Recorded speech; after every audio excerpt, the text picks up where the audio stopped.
종합제TV 시청자 여러분 안녕하십니까. 2019년 1월 31일 목요일 오전 10시 반입니다. 아마 역사는 2019년 1월 30일 어제를 문재인 정권 몰락의 날로 기록할지 모릅니다. 그럴 가능성이 높다는 생각이 듭니다. 어제의 세상과 오늘 세상이 다릅니다. 문재인 대통령, 문재인 정권은 헤어나기 힘든 늪에 빠졌습니다. 이것은 1972년 닉슨 대통령을 그 2년 뒤에 하야시킨 워터게이트 사건, 한국판 워터게이트 사건과 흡사합니다. 한국판 워터게이트 사건입니다. 미국 워터게이트 사건과 그 진행 과정이 흡사합니다. 그렇다면 문재인 정권은 결정타를 맞았다는 생각이 듭니다. 여기서 과연 회복할 수 있을 것인지, 더구나 김정은을 끌어들여 가지고 인기를 높이려고 하는 이 시도가 이런 상황에서 먹힐 것인지 앞으로 지켜봐야 되겠습니다. 어제 1심 판결문은 요약하면은 2017년 대통령 선거에서 대규모의 여론 조작이 있었다는 겁니다. 부정선거란 뜻입니다. 쉽게 말하면 대규모의 여론 조작이 있었다. 그 규모는 어떻게 되느냐? 댓글 조작의 규모는 8,840만 회에 이른다. 이것이 여론에 영향을 주었다는 겁니다. 이 판결문은 어떤 유보도 하지 않고 단정적으로 이야기합니다. 김 지사는 김경수, 어제 법정 구속된 경상남도 현 지사 김경수 지사는 민주당의 정권 창출과 유지를 위하여 드루킹과 특별한 협력 관계를 유지한 것으로 보인다. 김 지사가 킹크랩을 이용한 조직적 댓글 조작에 대해 지배적으로 관여하면서 주범이었다는 겁니다. 지배적으로 관여하면서 지속적으로 승인 동의해놓고 변명으로 일관하고 있다. 김 지사가 댓글 조작을 통해 2017년 대선에서 자신이 원하는 방향대로 여론을 주도하는 데 상당한 도움을 얻었다. 쉽게 말하면 여론 조작에 의한 당선에 큰 기여를 했다. 뭐 이런 이야기입니다. 보통 판결문은 이렇게 단정적으로 하지 않는데 확신이 있으니까, 이 성재판장이 확신이 있으니까 이렇게 했는데, 여기서 주목해 봐야 될 점이 있습니다. 그건 뭐냐? 드루킹 측에 일본 센다이 총영사직을 김 지사가 제안한 것은 작년 6월 치러진 지방선거에서도 여론 조작을 계속하기 위한 거래 목적이다. 그러니까 이게 수사가 들어가지 않았으면은 작년 6월에도 이런 조작이 있었을 것이다. 이런 이야기입니다. 이걸 계속범이라고 해요. 반성하지 않고. 그러면은 이제 모든 손가락이 문재인 대통령을 향하고 있습니다. 문재인 대통령이 알았느냐입니다. 한 걸음 더 나가서 이것을 알고 지시했느냐는 겁니다. 이렇게 되면 공범이 됩니다. 공범. 지시하면 공범입니다. 알고도 묵인하면은 방조범이 되는 거죠. 더구나 이 8,840만 회는 어느 정도 규모냐 하면은 국정원 댓글 사건에서 41만 회가 지적이 되었습니다. 그것을 수백 배인데 이 질적으로 완전히 다릅니다. 국정원 댓글 사건은 종북 세력과 싸우는 과정에서 종북 세력 편을 드는 정치인들을 비판하는 글을 쓴 것이고, 그것은 목적이 아니었어요. 정치인 비판을 위한 댓글이 아니고 종북 세력 편을 드는 정치인 비판이, 이게 논란이 있는 법 적용 끝에 유죄로 판단된 것이고, 8,840만 회는 처음부터 끝까지 아주 포털 사이트에서, 유명한 포털 사이트에서 본격적으로 문재인 대통령 지지율을 높이고 상대방 특히 안철수 후보의 지지를 떨어뜨리는 방향으로 작용한 것이니까 이건 질이 다릅니다. 그런데 이른바 적폐 사건 수사의 시작은 이 국정원 댓글 수사였습니다. 댓글 수사가 확대되고 해가지고 국정원, 국방부 이런 쪽으로 확대되면서 결국 보복성 적폐 사건 수사로 귀결되었는데, 그렇다면 수백 배에 달하는, 더구나 선거에 영향을 준 이번 사건에 대한 1심 법원의 확고한 유죄 판단, 이것은 이 앞으로 벌어질 사태의 엄중함과 깊이를 예고하는 것이라고 생각합니다. 더구나 이 사건은 검찰과 경찰에 의해서 덮여질 뻔했던 사건 아닙니까? 덮여질 뻔했던 사건. 선관위가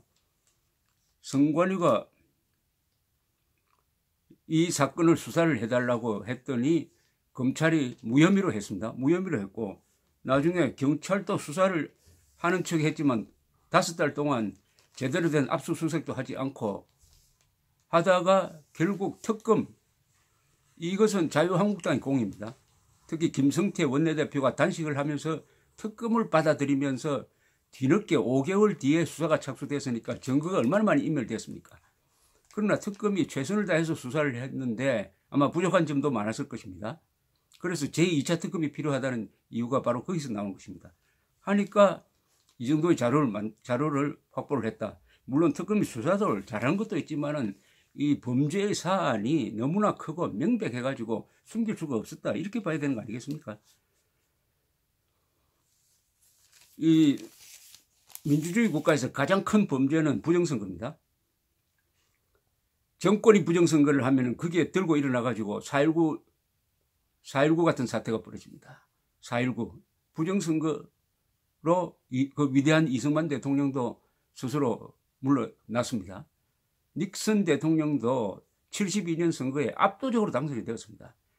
그러나 민주당 선거운동본부를 도청하려다가 붙들렸어요. 아주 사소한 것이었습니다. 그러나 선거에 개입한다 해가지고 사건이 확대됐던 것입니다. 그리고 지금 트럼프 대통령이 이렇게 코너로 몰린 것은 2016년 대통령 선거 때 러시아 정보기관과 합작을 해가지고 힐러리 클린턴을 떨어뜨리는 공모를 한 것이 아니냐. 여기에 초점을 맞추고 지금 2년째 특검이 이루어지니까 트럼프 대통령이 저렇게 지금 흔들리고 있습니다. 지금 예로 든 것과 이번은 규모가 다릅니다. 규모가 다릅니다. 따라서 문재인 대통령이 앞으로 어떻게 나오느냐가 이제 결정타가 될지 아니면 회복할 수 있을지에 의해서 결정이 될 것 같은데, 문재인 정권의 속성상 수긍한다든지 사과한다든지, 사과해야 하겠지만은 진실된 사과를 한다든지 또는 그동안의 잘못을 바로잡는 시정 조치를 하는 것은 좀 어렵지 않을까 생각합니다. 보수는 분열로 망하고 좌파는 자충수로 망한다고 했을 때 그 자충수의 의미는 뭐냐 하면은 한 번 잘못된 길로 들어오면 그냥 그대로 계속 가버린다는 거죠. 원전 백지화 정책을 수정하지 않고 계속 가면서 지금 이렇게 미세먼지 경제 위기를 만들고 있는 것과 똑같습니다. 그런데 이게 타이밍이 참 잘못 잡힌 게, 타이밍이 문재인 대통령으로서는 참 잘못 잡힌 게, 이게 자유한국당의 경선 시기와 맞춰져 있으니까 자유한국당 후보들이 이제 경선 기간 중 끊임없이 이 문제를 제기하게 될 것입니다. 그렇게 되면 언론도 거기에 초점을 맞추게 되고, 이런 사건이 터져버리면 사실은 MBC, KBS를 동원해가지고 이것을 덮는 것은 불가능합니다. 부정선거냐 아니냐입니다. 그것도 무슨 지역선거도 아니고 대통령 선거입니다. 대통령 선거에 부정이 있었다. 그러면 문재인 대통령은 부정선거로 당선된 사람이냐? 그러면 민주적 정통성이 있느냐? 정당성이 있느냐 하는 핵심에 접근하는 것이죠. 오세훈 후보는 오세훈 자유한국당 대표로 나올 사람인데 이분은 페이스북에 이렇게 썼습니다. 문재인 정권 부정선거로 탄생한 것 아닌가? 대통령 입장 밝혀라. 문재인 대통령의 핵심 측근인 김경수 경남지사의 법정 구속은 사법의 정의가 살아있다는 걸 보여주는 것입니다. 마땅한 결과이며 사필 규정입니다. 이렇게 쭉 지적을 하면서 오늘날 결국 문재인 정권이 부정선거로 탄생했다는 사실도 법원 판결로 확인됐습니다. 이렇게 딱 단정적으로 하고 나옵니다. 김 지사의 선거 캠프 내 위치상 문 대통령도 여론 조작과 부정선거를 충분히 알 수 있었을 것이라는 의문까지 제기되고 있는 상황입니다. 이제 문 대통령이 입장을 밝혀야 합니다. 법원 판결은 대선 때 문재인 후보 복심이 부정선거를 지휘했다는 겁니다. 그 덕분에 문재인 후보는 대통령에 당선됐습니다. 이 같은 충격적인 부정선거에 대한 문 대통령의 입장은 무엇입니까? 국민은 대통령의 입을 주시하고 있습니다. 황교안 전 국무총리는 대통령께 묻습니다. 법원은 오늘 김경수 경남지사에게 드루킹 댓글 조작 혐의에 관해 실형을 선고하고 법정 구속하였습니다. 여론 조작을 통해 국민의 소중한 투표권 행사를 방해한 것은 어떠한 변명도 통하지 않는 매우 중대한 범죄 행위입니다. 국민은 헌법적 가치와 자유민주주의 체제를 지키는 대통령을 원합니다. 국민은 알고 싶습니다. 대통령께 묻습니다. 문재인 대통령은 최측근 김경수 경남지사의 댓글 조작 행위를 알고 계셨습니까? 지금 즉시 국민에게 응답하십시오. 상당히 온건하게 썼네요. 이은주, 요사이 유튜브를 통해서 활약이 많이 하는 이은주 바른미래당 국회의원은 대통령 후보가 공범이었다면 그 후보가 선출된 대통령 선거는 당연히 무효라고 봐야 하지 않겠습니까? 국회는 속히 2차 특검을 위한 교섭을 진행해야 합니다. 뭐 이렇게 되어 있습니다. 이 조선일보 사설은 경찰, 검찰에 대한 수사도 언젠가는 해야 된다 이렇게 됐습니다. 이 사건을 덮은 경찰과 검찰에 대한 수사도 해야 된다. 자, 이런 상황에서 앞으로 정치 일정이 보면은 2월 말에 또는 3월로 넘어갈 가능성도 있습니다.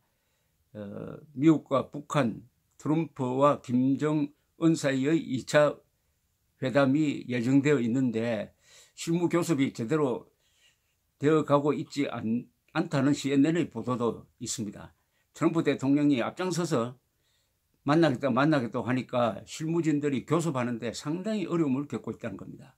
트럼프 또한 문재인 대통령과 비슷한 처지에 있습니다. 어떤 돌파구를 마련하지 않으면 정권을 안정적으로 유지하기가 매우 어렵게 됩니다.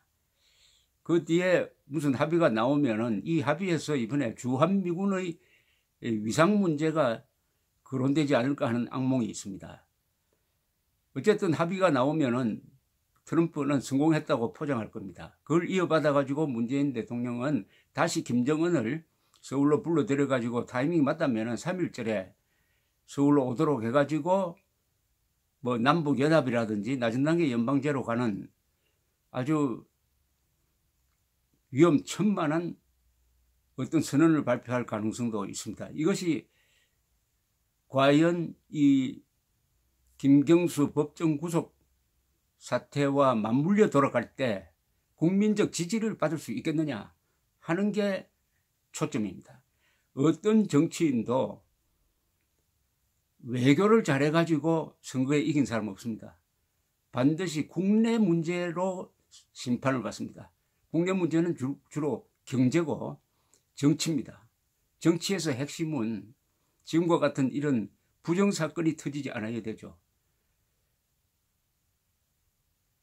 어떻게 보면은 어제 재판장의 판단이 대한민국을 구할지도 모릅니다. 그러니까 지금 민주당은 극렬하게 반발하고 있습니다. 이것은 거의 협박 수준입니다. 집권 여당입니다. 야당이 그렇게 하는 거하고는 질이 다릅니다. 집권 여당이 어제 판결을 한 재판장을 향해서 이렇게 압박을 한 예는 과거에 없었습니다. 이것은 삼권 분립을 집권 세력이 흔드는 국기문란입니다. 국기문란입니다. 김명수 대법원장은 강력한 성명을 오늘 내야 합니다. 김명수 대법원장의 일이 뭡니까? 헌법이 보장하는 판사의 독립성을 유지하는 것 아닙니까? 법률과 헌법과 법률에 의하여 양심에 따라 독립적으로 심판한다 하는 헌법 조항이 있습니다. 이것이 가능하도록 지켜주는 사람이 김명수 대법원장입니다. 김명수 대법원장이 만약 이번 집권 세력의 법원 협박 사건에 대해서 침묵한다면 당장 탄핵 사유입니다. 명백한 탄핵 사유입니다. 왜냐하면 스스로 사법부를 대통령의 부하로 만든 데 그치지 않고 그 약해진 사법부마저 보호하는 책임을 포기한 것이 되니까 이것은 헌법 위반의 정도가 심한 경우니까 반드시 탄핵해야 합니다. 이런 모든 문제가 뒤엉켜서 이렇게 돌아가고 있는데 그나마 위안이 되는 것은 아직도 대한민국은 사실과 법이 살아있다. 사실과 법이 살아있다. 모든 문명의 기초는 사실과 법과 과학입니다. 문재인 정권은 사실도 인정하지 않고 법도 무시하고 특히 헌법을 무시하고 그다음에 과학도 우습게 하는 반문명 세력입니다. 반문명 세력. 그것이 지나치면 야만 세력이 됩니다. 문명 파괴 세력이 됩니다. 문재인 반문명 세력과 법이라는 문명의 충돌이 지금 벌어지고 있습니다. 문재인 정권은 역사의 흐름을 역주행합니다. 역주행. 여러분 고속도로에서 역주행하면은 결국은 그 대가를 치르는 거 아닙니까? 지난 70년 동안 대한민국이 발전시킨 여러 가지 문명 중에서 법치, 사법부의 독립이라는 하나의 등대가 있습니다. 이것이 권력 남용이라는 또 다른 대치, 또 다른 상황과 부딪혔습니다. 어제는 문명이 이긴 날입니다. 감사합니다.